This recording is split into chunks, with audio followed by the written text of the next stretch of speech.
어느 가정이 생각이 나시죠? 생뚱맞게 여쭤보니까 어떻게 대답하실지 모르시겠죠? 예. 제가 말씀드리고자 하는 것은 하나님께서 이 요셉이라는 이 가정, 이 요셉이란 가정을 사용하셨다라는 그 얘기를 먼저 꺼내려고 여러분에게 말씀드렸습니다.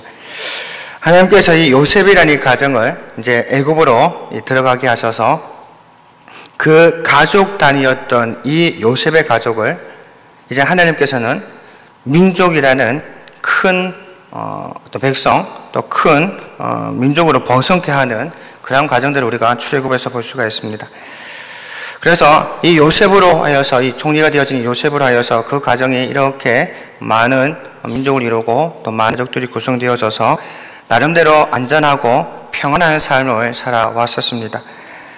그런데 그런 상황 속에서 오랜 시간이 흘러서 이제는 이 새로운 정권이 나타나게 되었습니다. 곧 애굽의 왕이 바뀌게 되어졌던 것이죠. 요셉을 알지 못하는 새 왕이 이제 애굽을 다스리기 시작합니다. 그런데 이스라엘 민족의 수가 점점 많아지다 보니까 애굽 사람들이 이제 긴장하기 시작합니다. 이러다가는 애굽 사람보다 이스라엘 민족의 수가 더 많아져서 권력의 위치가 바뀌는 것은 아닌가 하는 그런 염려가 되기 시작하였다는 것이죠. 인구가 많다는 것은 그만큼 영향력을 행사할 수 있는 힘을 가졌다라는 뜻이기도 합니다. 그러니까 애굽 사람들보다 이스라엘 사람들이 인구가 많아지면 전세가 역전되어져서 오히려 애굽 사람들이 지배자에서 피지배자의 그 자리로 전락될까봐 그 애국 사람들이 오히려 이스라엘 민족들에게 지배를 받아야 하는 그 자리에 놓일까봐 애국 사람들은 두려워하기 시작했습니다. 뿐만 아니라 점점 인구가 많아지는 이스라엘 민족이 혹 반역을 일으켜서 다른 나라와 합병하여서 애굽의 대적자가 되지 않을까 하는 그 염려가 있게 되어졌습니다.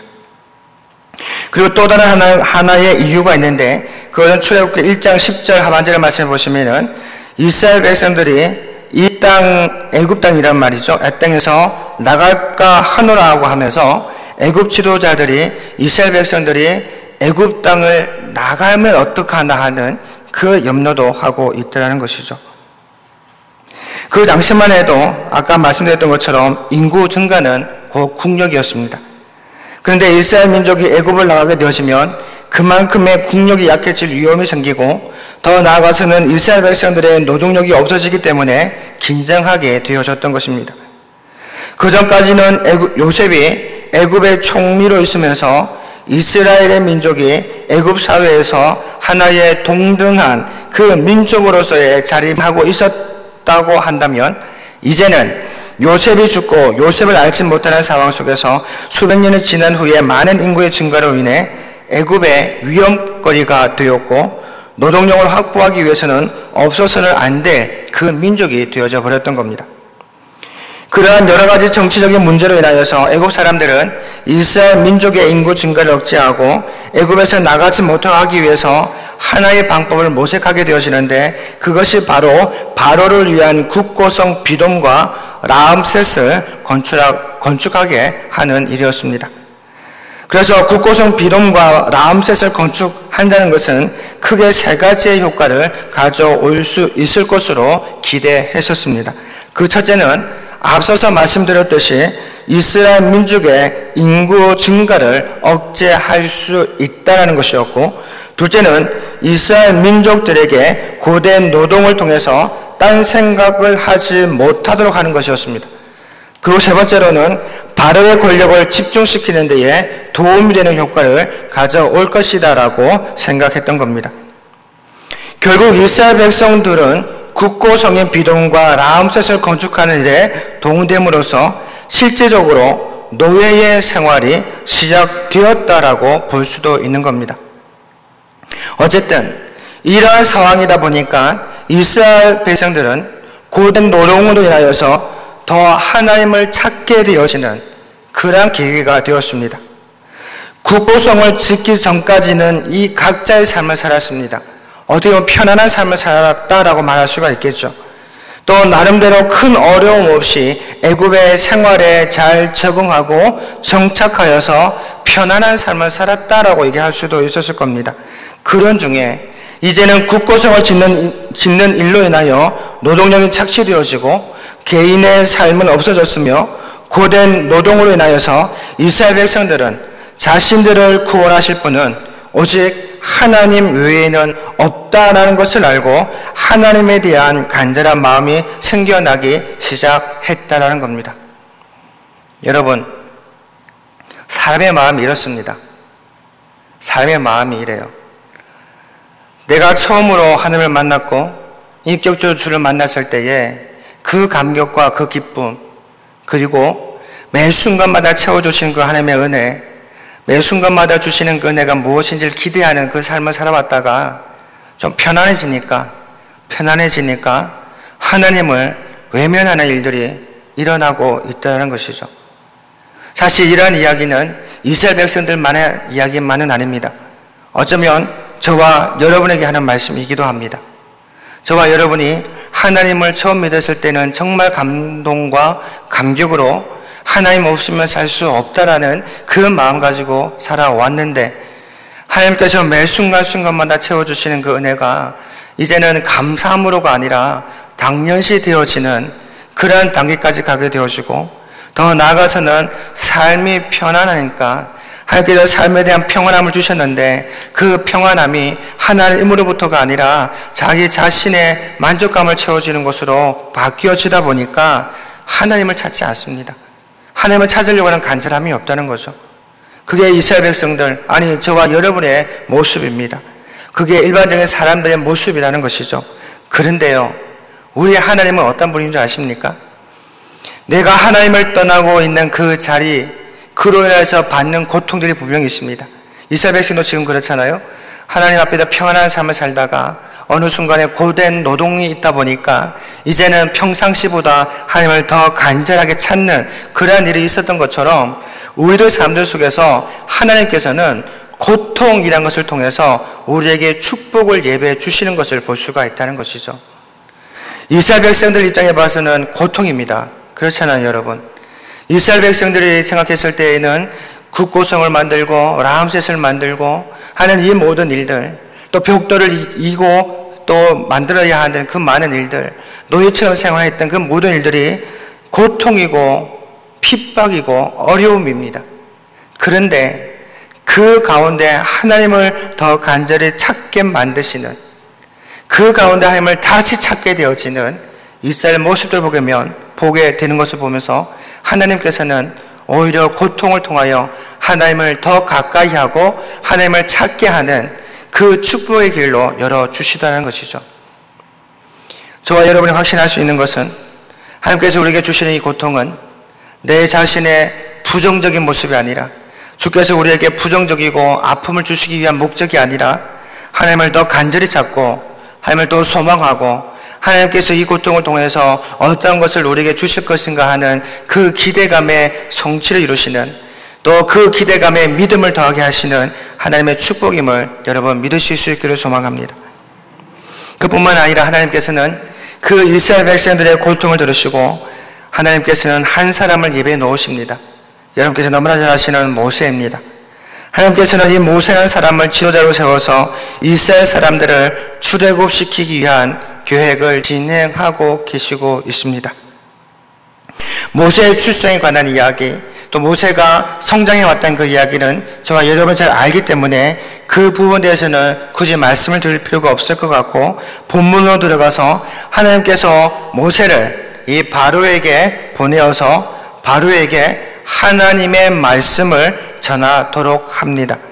그것은 곧 출애굽기 5장 1절 중반절에서 말씀해 보시면은 내 백성을 보내라. 그러면 그들이 광야에서 내 앞에 절기를 지킬 것이라는 이 말씀을 바로에게 전달하라라고 말씀하시는 겁니다.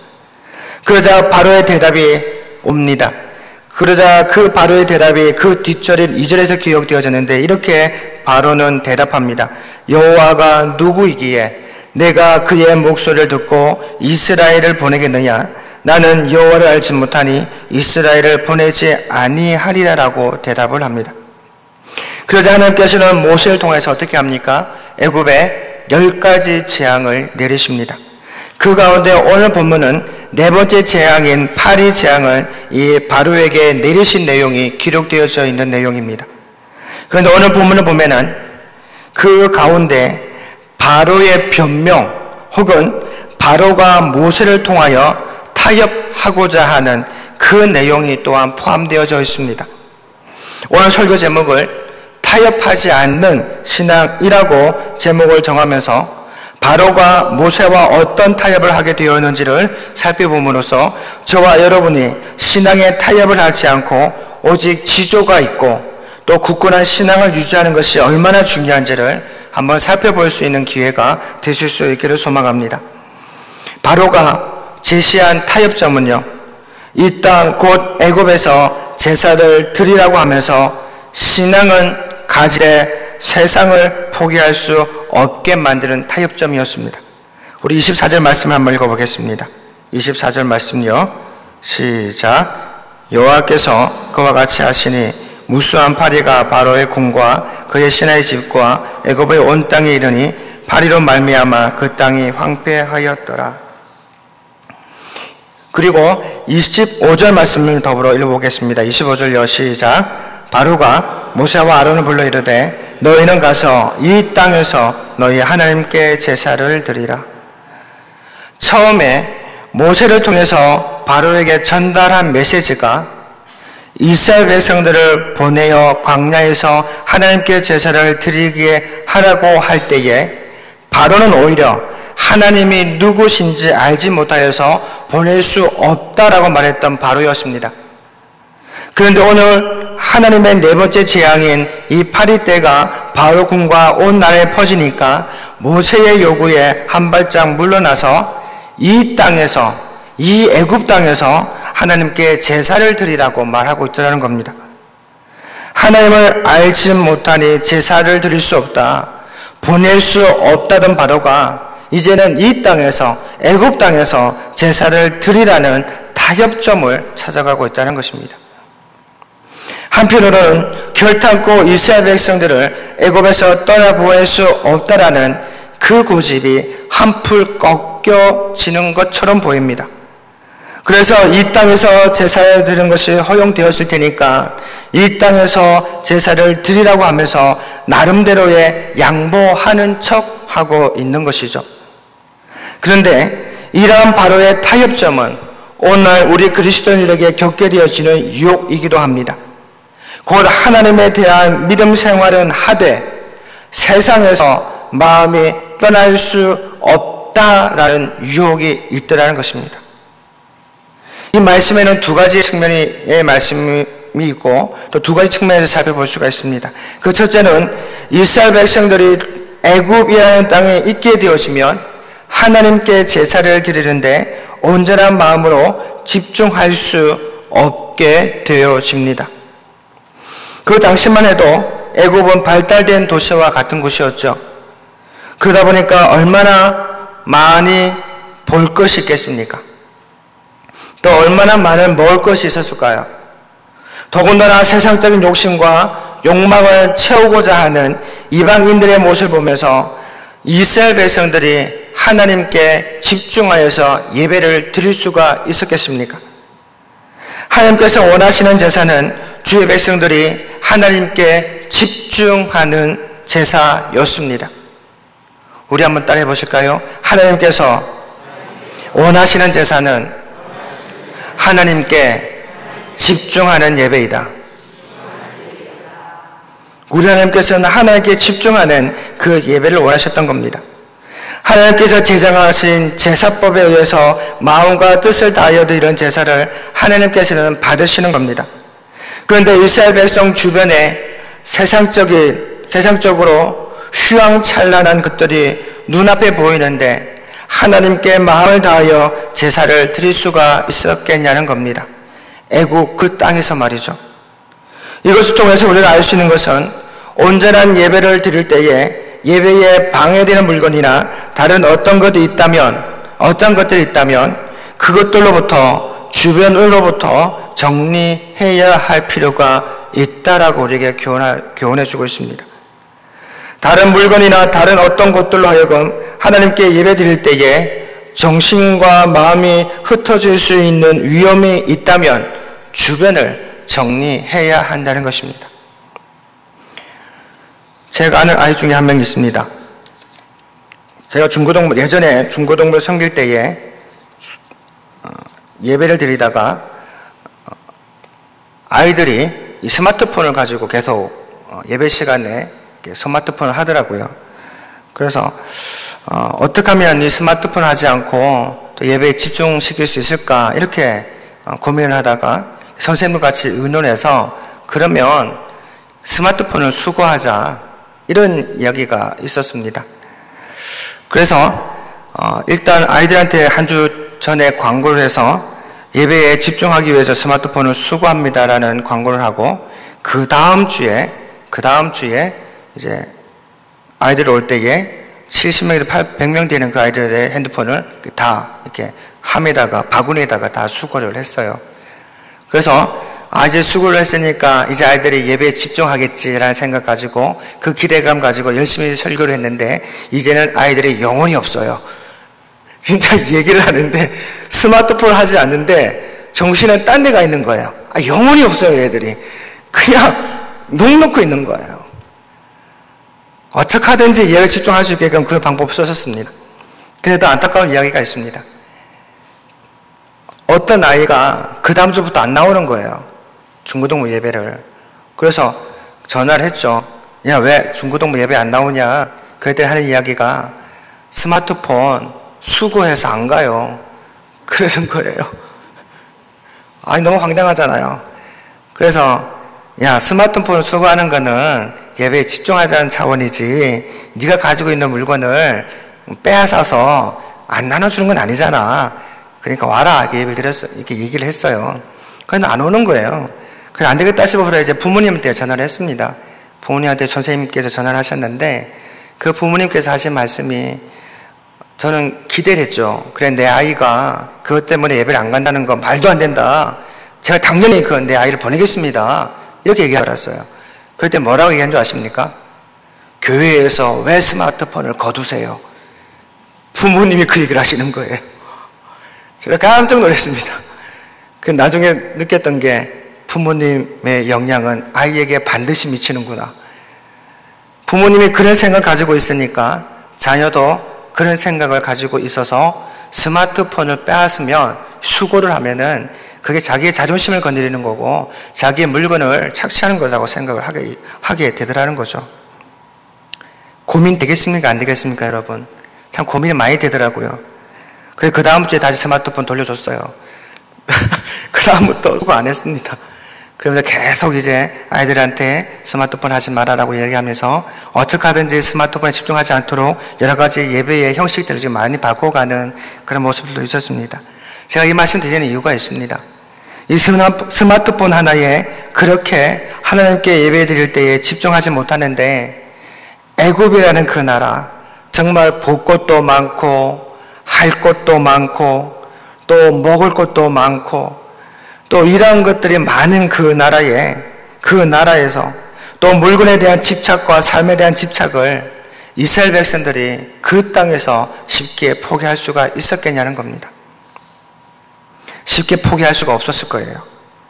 그 유혹의 장소에서 벗어나야만, 애굽이라는 그 장소에서 벗어나야만 하나님께 드리는 제사에 집중할 수 있게 되어지는 것이었습니다. 현재 살아가는 우리들에게도 세상의 유혹이 얼마나 많습니까? 조금만 나가면 먹을 거 많잖아요. 요즘은 또 젊은 세대들은 밖에 안 나가잖아요. 스마트폰으로 앱 깔아서 주문하잖아요. 좋은 세상이라고요. 먹을 것도 많고 놀거리가 많은 세상이 지금 세상입니다. 얼마나 놀거리들이 많습니까? 얼마나 볼 것들이 많습니까? 그리고 때로는 반대로 현실의 삶이 팍팍해서 물질을 벌어야 하기 때문에 매 순간마다 물질 때문에 고민하고 또 자녀들 때문에 걱정하면서 우리들의 마음과 생각을 흐트러 놓는 일들이 얼마나 많이 일어나고 있냐는 겁니다. 하나님께 예배를 드릴 때에 세상적으로 긍정적인 것이든지 부정적인 것이든지 간에 우리들이 예배에 집중하지 못하도록 하는 그 유혹들이 얼마나 많은지 우리는 알게 됩니다. 여러분, 하나님께 예배 드릴 때에 예배에 방해가 되어지는 물건들과 생각들, 그리고 다른 어떤 것들을 다 내려놓으시기를 바랍니다. 예배 드릴 때에는 정말 신령과 진정으로 마음과 뜻을 다하여서 말씀에 집중하고 그 말씀을 통해서 나에게 어떤 은혜를 주실까, 하나님의 은혜가 어떻게 나에게 임하여질까, 그것을 기대하며 드리는 게 예배자의 모습입니다. 아는 말씀일지라도 그 말씀 한마디 한마디가 내 영혼을 살리는 말씀이고, 때로는 그 말씀이 내 마음을 찔리게 하는 말씀이 되기도 하지만, 그것이 오히려 내 마음을 찌르게 하시는 그 말씀이 오히려 내 영혼을 건강하게 만들고 하나님의 사람으로서 살아갈 수 있는 힘을 제공해 주는 말씀으로 받아들이시기를 소망합니다. 그럴 때 말씀을 통해서 하나님께서는 여러분의 삶 속에 역사하시는 겁니다. 이런 마음을 가지고 예배 드릴 때에 여러분의 마음에 예배가 불편함이 아니라 즐거움과 기쁨과 행복감으로 다가올 수가 있는 겁니다. 저와 여러분이 다시 한번 예배에 방해되어진 물건이나 그 어떤 것들까지도 다 내려놓고 예배에 집중하여서 하나님을 깊이 체험하시는 참된 예배자가 되시기를 주의 이름으로 축원합니다. 바로가 이 땅에서 예배를 드리려고 할 때 그렇게 할 수 없음을 25절에서 모세가 언급하고 있습니다. 그것은 애굽 사람들이 여호와께 제사를 드리는 것을 볼 때에 그것을 미워하여 이스라엘 백성들에게 해를 끼칠 수가 있다라는 고백입니다. 그래서 모세는 26절에서 이 땅 곧 애굽에서 제사를 드릴 수 없다라고 바로에게 바로 이야기합니다. 26절 같이 읽어보겠습니다. 26절요. 시작. 모세가 이르되 그리함은 부당하니이다. 우리가 우리 하나님 여호와께 제사를 드리는 것은 애굽 사람이 싫어하는 바인즉 우리가 만일 애굽 사람의 목전에서 제사를 드리면 그들이 그것을 미워하여 우리를 돌로 치지 아니하리이까. 애굽에서의 국고성을 짓는 일을 잠시 쉬고 하나님께 제사를 드린다고 할 때에 사람들이 얼마나 미워하겠습니까? 국고성을 쌓는 이유가 바로 왕에 대한 절대 권력을 자랑하기 위한 것이며 바로에게만 복종한다라는 의미일진데, 그 국고성을 짓는 일을 쉬고 여호와 하나님께 제사를 드린다고 한다면 애굽 민족이 이걸 보고 가만히 있겠냐는 겁니다. 더군다나 애굽 사람들은 이스라엘의 제사법에 대해서 가장 증오할 정도로 싫어했습니다. 왜냐하면 이스라엘의 제사는 짐승을 죽여 희생제사를 드리는 것인데, 당시 애굽에서는 신성시 되어지는 동물들이 꽤 많이 있었습니다. 그 중에서도 어린 양은 자신들이 섬기던 암몬 신에게 속한 거룩한 짐승으로서 생각했었고, 또한 흰 암소는 절대로 희생시킬 수 없도록 입법화되어 있던 짐승입니다. 따라서 애굽인들은 어떤 이유에서든지 간에 이러한 동물들이 해를 받지 않도록 보호하였으며, 심지어는 그것의 모양을 새겨서 우상을 섬겨왔던 사람들입니다. 그런데 애굽 땅에서 이스라엘 민족이 짐승들을 잡아서 희생제사를 드린다면 애굽인들의 종교적인 감정을 격놓게 할 위험이 대단히 클 수밖에 없어서 히브리인들이 물리적인 박해를 받을 수 있는 위험이 컸던 겁니다. 여러분, 우리는 이 세상에 있는 동안 그리스도인과 비그리스도인으로 나누어지게 되는데, 우리는 어쩌면 서로 대립될 수밖에 없습니다. 왜냐하면 그리스도인들은 하나님의 말씀에 가치를 두고 최고 우선순위에 두면서 생활하고 있는 반면에, 비그리스도인들은 세상의 기준에 가치를 두고 살고 있기 때문입니다. 하나님의 말씀은 변함이 없는 진리이고 흔들리지 않는 정의라고 믿는 우리들인 반면에, 세상의 가치관은 항상 흔들리며 정의한 것이 시대에 따라 달라지는 것이 세상 법인데, 세상 사람들은 여전히 그것이 참된 진리인 것처럼 생각하면서 그리스도인과 대적하고 있는 겁니다. 그러다 보니 그리스도인과 비그리스도인들은 항상 표면적으로 대립관계에 있을 수밖에 없다는 것이죠. 그래서 요한복음 15장 19절에서 이렇게 말씀하십니다. 너희가 세상에 속하였으면 세상이 자기의 것을 자랑할 것이나 너희는 세상에 속한 자가 아니요 도리어 내가 너희를 세상에서 택하였기 때문에 세상이 너희를 미워하느니라. 요한일서 3장 13절 14절 이렇게 말씀하십니다. 형제들아 세상이 너희를 미워하여도 이상히 여기지 말라. 우리는 형제를 사랑함으로 사망에서 옮겨 생명으로 들어간 줄을 알거니와 사랑하지 아니하는 자는 사망에 머물러 있느니라 라고 말씀합니다. 그리스도인들은 하나님께서 택정하셔서 사망에서 옮겨 생명으로 들어간 존재들이지만 비그리스도인들은 사망에 머물러 사는 사람들입니다. 그러다 보니 생각이 다를 수밖에 없습니다. 그러다 보니 살아가는 방식이 다를 수밖에 없습니다. 그러다 보니 삶의 목적이 다르다 보니 대립될 수밖에 없다는 것이죠. 더군다나 요즘 같아서는 그리스도인으로서의 목소리를 세상에 내기가 참으로 어려운 시대 속에 살고 있습니다. 마치 오늘 본문에서 내용처럼 히브리인의 제사와 애굽인들의 우상 숭배를 하고 있는 이 시대에 히브리인의 제사, 하나님께서 제정하신 제사법대로 제사를 드리고자 하면 애굽인들은 반대하고 경멸하기까지 하는 것처럼 현대의 동성연애가 죄악이라고 말한다면 세상 사람들은 편협한 생각이며 인간 존중에 대한 모독이라고 이야기하면서 그리스도인들과 대적하고 있는 것을 볼 수 있습니다. 그리고 이제는 이단이라고 정죄해버리면 목회자라도 법에 접촉되어질 수 있게끔 하는 그 법들을 지금 만들어가고 있습니다. 이처럼 그리스도인들이 정의를 말하고 공의를 말하고자 해도 세상은 그것을 받아들이지 않으려고 하고 있습니다. 그러다 보니 세상 흐름 속에 그리스도인들도, 아니 저와 여러분도 어느새 세속화되어 가고 있다는 것입니다. 그런데 여러분, 분명한 사실은 이렇게 그리스도인들과 비그리스도인의 근본적인 차이점이 있다는 것을 우리가 인정하고 이해할 수 있어야 세상의 마음을 뺏기지 않고 세상과 타협하지 않고 오히려 믿음의 지조를 지키면서 살아갈 수가 있는 것입니다. 여러분, 사단은 믿음 생활을 하면서도 여전히 세상의 마음을 두라고 우리를 유혹하고 있습니다. 믿음 생활하면서 세상에서 누릴 수 있는 모든 쾌락을 누리며 살아가라고 우리에게 유혹하고 있습니다. 그런데 하나님께서는 이러한 삶에 대하여서 단호하게 말씀하십니다. 출애굽기 23장 24절 말씀 보시면 이렇게 말씀하십니다. 너는 그들의 신을 경배하지 말며 섬기지 말며 그들의 행위를 본받지 말고 그것들을 다 깨트리며 그들의 주상을 부수고라고 말씀하고 계시고, 또 신약에서는 로마서 12장 2절 말씀해 보시면 이렇게 말씀하십니다. 너희는 이 세대를 본받지 말고 오직 마음을 새롭게 함으로 변화를 받아 하나님의 선하시고 기뻐하시고 온전한 뜻이 무엇인지를 어떻게 하라고요? 분별하도록 하라고 말씀하셨습니다. 여러분, 세상에 너무 집착하지 마시길 바랍니다. 세상에서의 삶을 포기하라는 말이 아닙니다. 하나님께서 주시는 그 삶의 복을 누리지 말라는 이야기가 아닙니다. 하나님께서 여러분에게 물질의 복을 주셨고 건강의 복을 주셨고 삶에 대한 복을 주셨다면 누리십시오.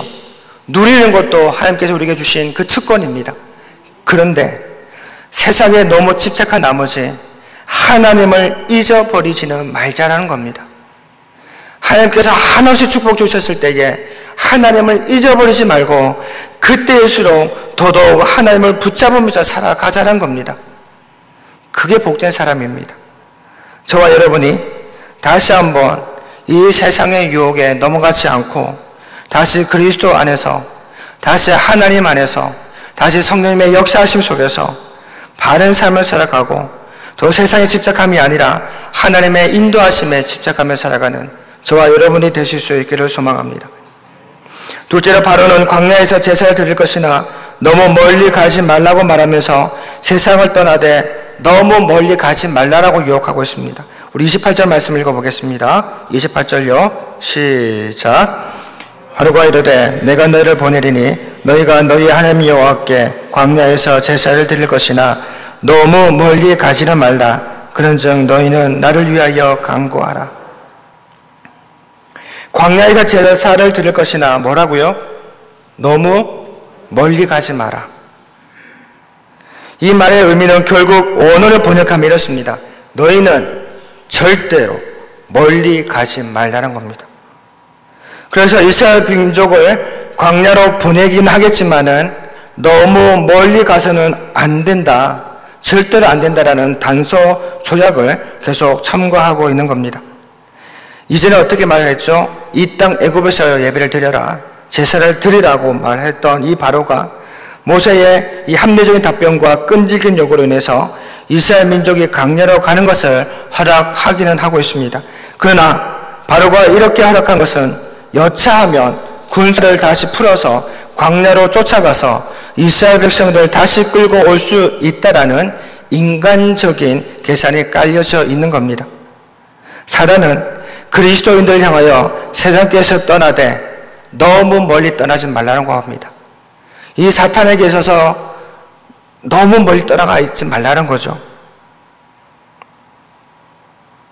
그래서 여차하면 다시 사탄이 원하는 길로, 그 죄의 길로 다시 돌아오게끔 만들겠다는 겁니다.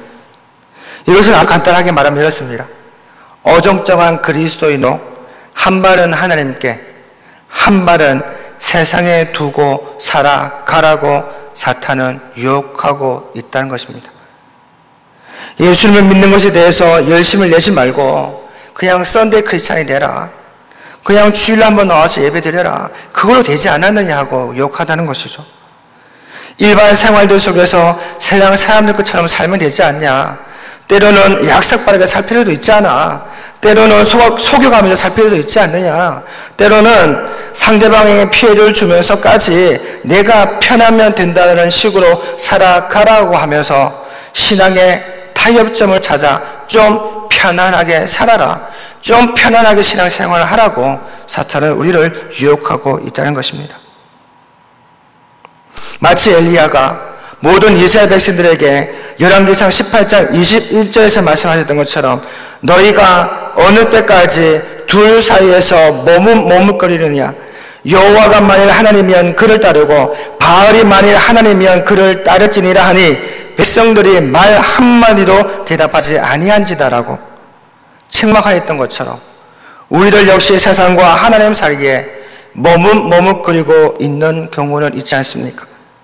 하나님의 말씀대로 살자니 현실에서 손해보는 것 같고 그로 인해서 가난해질 것 같아서 두렵고 현실에만 충실하고 살자니 하나님의 구원에 대한 은혜가 생각나서 양심의 갈책이 느껴지고 때로는 하나님의 징계가 두렵기도 하는 그런 생각 속에서 여전히 머뭇거리고 있는 우리의 모습이 아닌가 생각해 보자는 겁니다.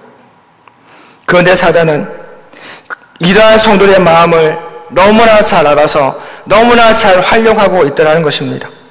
어느 순간 하나님과 세상 속에서 머뭇거리고 있는 내 자신의 모습을 보고 안타까워하고 한탄스러워하면서도 그리고 그러한 것을 사단이 너무나도 잘 활용하고 있다는 것을 깨달았을 때라도 여전히 머뭇거리고 있는 내 자신의 모습에 우리는 낙심할 수밖에 없습니다.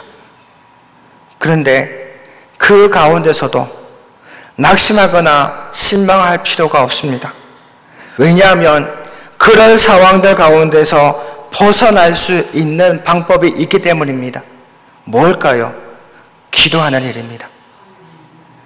바로가 네 번째 재앙을 당하였을 때에 그 재앙이 물러갈 수 있게 해달라고 모세에게 기도 요청을 했습니다. 이 말의 의미는 결국 성도로서 낙심되고 사단의 유혹 때문에 하나님과 세상에서 머뭇거리고 있을 때 나를 위해서 기도해 주시는 성령님이 계시다는 사실입니다. 그 성령님께서 우리를 대신하여 기도하실 때에 하나님께서 길을 도우시고 연약한 우리를 다시 그리스도인의 삶으로 회복시켜 주시고 당장은 결단할 수 없는 그 연약한 인간의 모습을 보인다 할지라도 성령님께서 끝까지 우리를 위해서 중보 기도해 주실 때 우리는 하나님만을 위한 삶을 선택하게 되어지고 결국에는 머뭇거리는 삶에서가 아니라 하나님의 중심의 삶으로 회복시켜 주신다는 말씀입니다. 여러분, 이 말씀을 믿을 수 있기를 소망합니다. 이 말씀이 저와 여러분에게 적용되어지는 말씀이기를 소망합니다. 로마서 8장 26절에도 말씀하고 있지 않습니까? 이와 같이 성령도 우리의 연약함을 도우시나니 우리는 마땅히 기도할 바를 알지 못하나 오직 성령이 말할 수 없는 단식으로 우리를 위하여 친히 간구하신다라고 말씀하셨습니다. 이 말씀이 얼마나 위로가 되십니까? 사람의 죄를 지었음을 인정하고 그 죄에서 벗어나고 싶고 머뭇거리는 세상에서 벗어나고 싶지만은 그게 내 힘으로는 안 되더라는 겁니다.